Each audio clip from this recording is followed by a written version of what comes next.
goobaha codbixinta ee magaalada Hargeysa dhexdeeda oo 191 goobood ah ayaan ku soo wareegay iyadoo oo dadku ay safaf dhaadheer aad u taagan yihiin oo goobaha qaar koodna in mararka aad arkayso in ugu yaraan 5 saf 6 saf ay yihiin sida goobuhu kala badan yihiin sida goobta in khayriyada oo kale iyo guriga shaqaalaha iyo goobaha kale ku kala yaala in xaafadaha magaalada Hargeysa dadweynaha ayaa aad safaf dhaadheer u taagan aan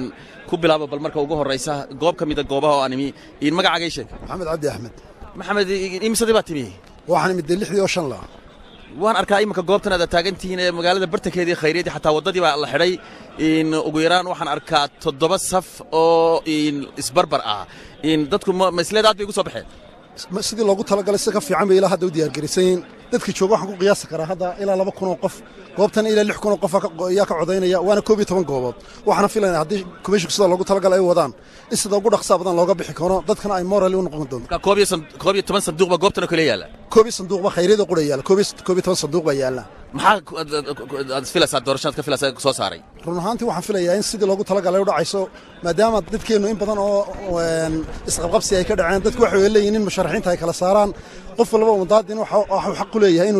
inuu kaarkiisa ku codeeyo oo sida qofku doonayo u codeeyo isagoo meel gaar ah isagu ku jira in waagaag bal waxaan doonayaa oo kale in magacaaga ii sheeg maxamed jaamac ismaaciil nuur maxamed imisaad goobtay soo taagtay waxaan soo istaagay 5 barkii kaarkaagina gacantaad ku haystaa weli maad codayn waan ku hayaa waan tiri khayriya ka waran markaa bal in dareenkaaga iga waran dareenkaaga aad iyo aad buu fiican yahay 100% magacaaga ismaal mataan askar cismaan in mamiibad ka timi magaalada joog haye waadigan sita dharkii reer miigay bal ii waran markaasi goor ma timi waxaan ilaa 4 barkii markaa waad ku jiraysaa ilaa iyo intay qaadanayso ilaa casarkay qaadanaysaa dad fara badan dhowr kuna taagani haddii ilaahay dhahaa bal ka waran dareenkaaga markaasi aad iyo aad buu fiican yahay dhinaca dumarka bal aneego magacaaga ii sheeg sahra guura la yiraahdo sahra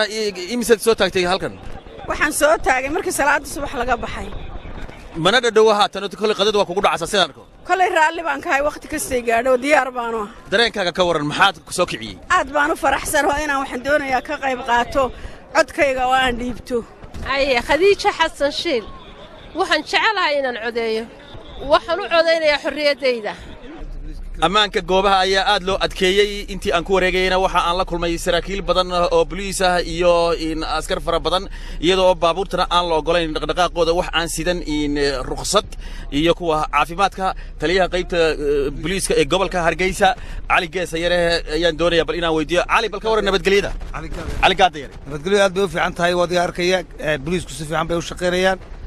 gaadiidka aan dhaqdhaqaaqoodana waan joojinaynaa goobahana waa lagu wareegayaa aad iyo aad buu fiicantahay aad iyo aad bay nabadgelyo wanaagsan ilaa wadigan halkan ka controlaya sita in walking talk balkan lagu hadlo bal ka waran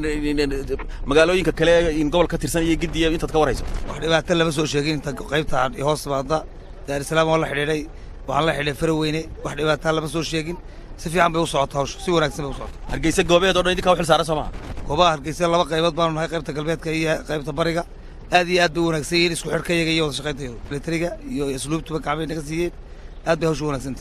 dadka qurba jooga ah ayaa iyaguna kaalin weyn kaga jira doorashadan in balba mid kamida in qurba jooga oo aan kula kulmay goobta shaqaalaha magacaaga maxamuud cali Saleebaan Ramaax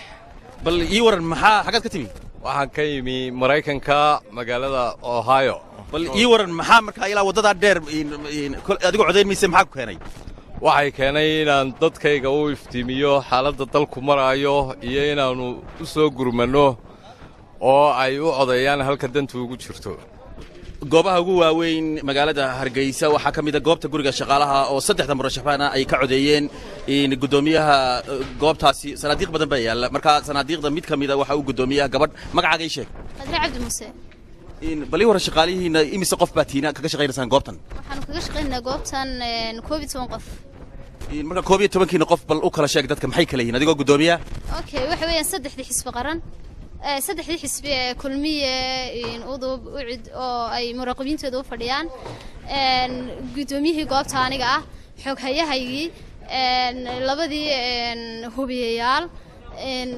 iyo maxaan ku raadayay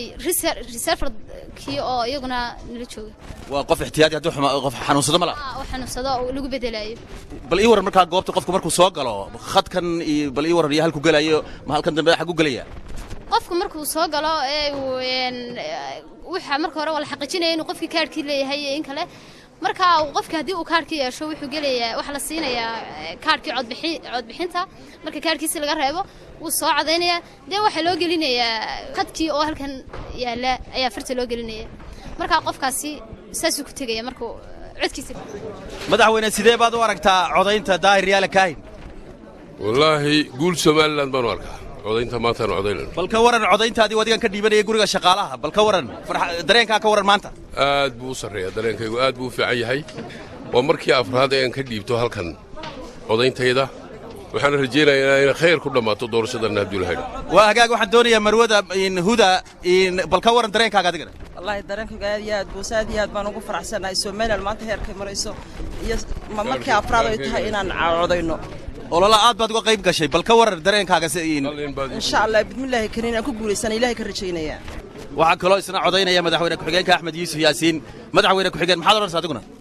wallahi maanta waa 26 Juun oo maalin weyn waa maalin taariikhiya waa maalin la xasuusan karo waa maalin Soomaaliland ugu fadhida cilmi waxaan leeyahay guul dadka kale ee xarunta shaqaalaha ka codeeyay waxa kamid ah John Drystyle oo ah oday caan ah in British oo laakiin haysta dhalasho Soomaaliland John waan ku arkaa in fartii khadkii waa lagu mariyay waad codaysay yaa waan oday waan sameeyay dareenkay farxad baan ahay way dad badan baa yimid way imika waa toddobiyo badka oo gelinkii hore dad badan baa yimid waan kasban yabsanahay goormaad markaa Hargeysa timi in kugu horeysay waxaan nimid kun iyo 940 maan nimid markii hore wanaha nin askari ah oo Ingiriis baan ahaa markaan nimid waxaa soo galay goobta in musharaxa in madaxweynaha xisbiga mucaaridka u cid injineer Faysal Cali Waraabi halkan ka codeeyay isaguna gudoomiye bal ka waran Faysal dareenka ka waran bismillaahir rahmaanir rahiim waxa weeye doorashadan hayaan dheer baa loo soo dhagalay 2 sanadood ayaa doorashan la sugiyay laakiin subxaanahu wa ta'aala ilaahay maalintu qadara timi ilaahay waxaan ka baray subxaanahu wa ta'aala in nabadgelyo nagu dhacdo muhiimad waxa weeye nabadgelyo nagu dhacda sidii ololihi nabadgelyo ugu dhacay waxaan ilaahay weydiisanaa subxaanahu wa ta'aala inuu ilaahay ummadda u soo saaro saddex kii khayr qaba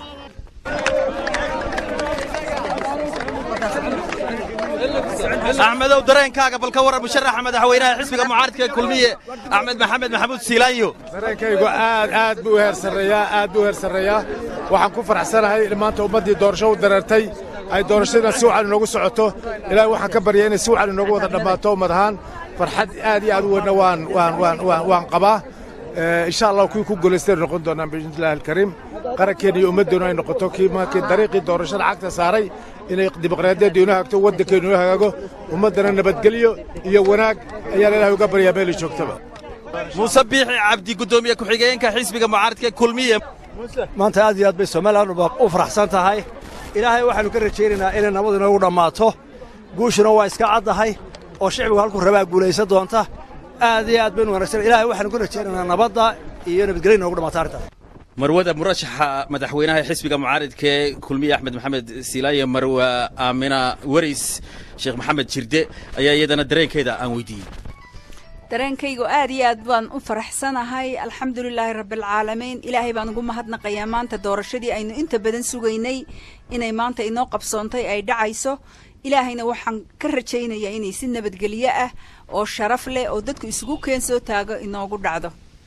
anigu iminka waan ambabaxayaa gobolkii saaxil baan ka codaynayaa haddaan sii socdaa sidaasi ayaa ay saddexdii murashax ee in madaxweynaha u tartamayay jagada madaxweynaha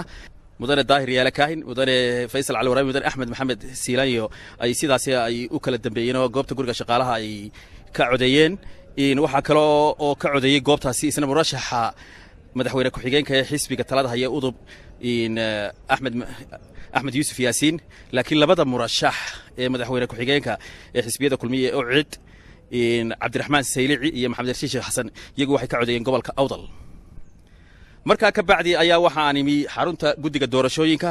afayeenka guddiga doorashooyinka Maxamed Axmed Xirsi ayaan doonayaa bal inaan weydiiyo xaaladda halkay maraysaa Maxamed